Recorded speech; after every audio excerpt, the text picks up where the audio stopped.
Senator Dilawar Khan کا chairman senate کو خط 5 جنوری کو الیکشن ملتوی کروانے کے پاس قرارداد پر اقدامات اٹھانے کا مطالبہ۔ متن میں کہا کہ قرارداد میں نشاندہی کیے گئے تحفظات پر توجہ دینی چاہیے تھی۔ یہ بات باعث تشویش ہے کہ الیکشن کمیشن کی جانب سے تاحال انتخابات ملتوی کرنے کے لیے کوئی اقدامات نہیں اٹھائے گئے۔ بطور کسٹوڈین کے مداخلت کر کے میری قرارداد پر عمل درآمد کی موجودہ صورتحال معلوم کی جائے، یقینی بنایا جائے کہ 8 فروری کے انتخابات ملتوی کیے جائیں۔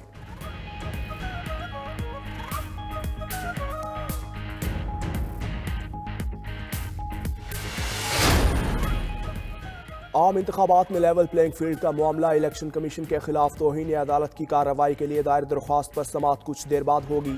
پی ٹی آئی کی درخواست پر چیف جسٹس قاضی فائز عیسیٰ کی سربراہی میں 3 رکنی بینچ سماعت کرے گا۔ جسٹس محمد علی مظہر اور جسٹس مسرت ہلالی بینچ میں شامل۔ دوسری جانب بیرسٹر گوہر خان نے چیف الیکشن کمشنر اور 4 ممبران کے خلاف توہین عدالت کارروائی کے لیے نئی درخواست دائر کی ہے۔ پی ٹی آئی کے 6 رہنماؤں کے بیان حلفی بھی جمع کروا دیے۔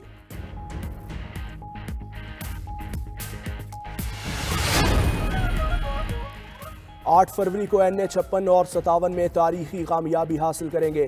شیخ رشید کہتے ہیں کبھی پریس کانفرنس نہیں کی، کسی کے خلاف غلط بات نہیں کی، پولیس نے گرفتار کر لیا تو جیل سے انتخابی مہم چلاؤں گا، میرے خلاف بے بنیاد 19 کیسز بنا دیے گئے۔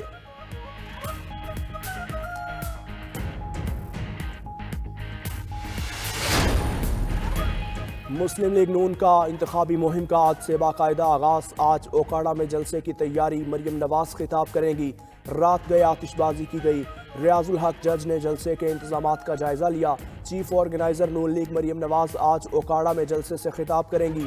مریم اورنگزیب کہتی ہیں مریم نواز پارٹی کے منشور کے اہم نکات پر بات کریں گی۔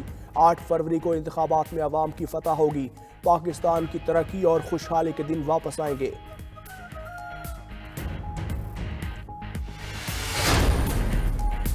نگران وزیر اعلیٰ پنجاب کا لاہور قربان لائنز کا دورہ۔ پولیس کے لیے زیر تعمیر اپارٹمنٹس کا معائنہ، تعمیراتی کاموں کو اعلیٰ معیار کے ساتھ جلد مکمل کرنے کی ہدایت۔ اس کے علاوہ محسن نقوی کی زیر صدارت پنجاب سیف سٹی اتھارٹی میں سطح کا اجلاس ہوا، جس میں گجرانوالہ، راولپنڈی اور فیصل آباد کے سیف سٹی پروجیکٹ پر پیش رفت کا جائزہ لیا گیا۔ محسن نقوی نے تینوں شہروں میں سیف سٹی پروجیکٹس کے پہلے مرحلے کو 31 جنوری تک فعال کرنے کی ہدایت کی ہے۔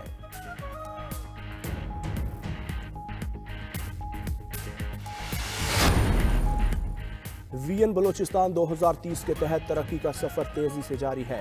وی این کے تحت بلوچستان میں ترقی کی کوششیں تیز کر دی گئیں۔ خوشحال بلوچستان پروگرام کے تحت صوبے میں ترقیاتی کاموں کا جال بچھایا گیا۔ انفراسٹرکچر، ڈیمز کی تعمیر، پانی کی قلت دور کرنے سمیت دیگر منصوبوں پر کام جاری ہے۔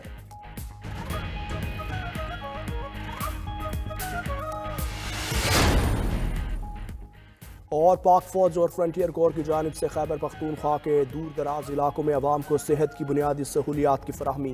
باجوڑ، محمد، خیبر، سوات، دیر، بنیر اور چترال میں فری میڈیکل کیمپس کا انعقاد، جس میں نرسنگ سٹاف کی جانب سے 7000 سے زائد مریضوں کا مفت طبی معائنہ اور ادویات فراہم کی گئیں۔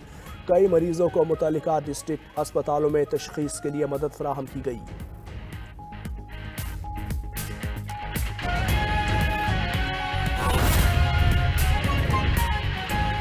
بانی پی ٹی آئی کے کاغذات نامزدگی مسترد کرنے کے خلاف اپیل پر سماعت۔ لاہور ہائی کورٹ نے الیکشن کمیشن کو کل کے لیے نوٹس جاری کر دیے۔ وکیل نے دلائل دیے کہ کاغذات نامزدگی مسترد کرنے میں توشہ خانہ کا الزام ایک جیسا ہے، عدالتی فیصلوں میں اخلاقی پستی کی کوئی تشریح موجود نہیں ہے۔ تفصیل بتائیں گے شکیل سعید۔ جی شکیل۔ جی بالکل، لاہور ہائی کورٹ کے مسٹر جسٹس علی باقر نجفی کی سربراہی میں 3 رکنی بینچ نے چیئرمین پی ٹی اے کے کاغذات نامزدگی مسترد کرنے کے خلاف اپیل پر سماعت کی۔ عدالت نے الیکشن کمیشن کو کل کے لیے نوٹس جاری کر دیے ہیں۔ چیئرمین پی ٹی آئی نے این اے 122 لاہور اور 99 میاں والی سے انتخابات کے لیے کاغذات جمع کروائے تھے۔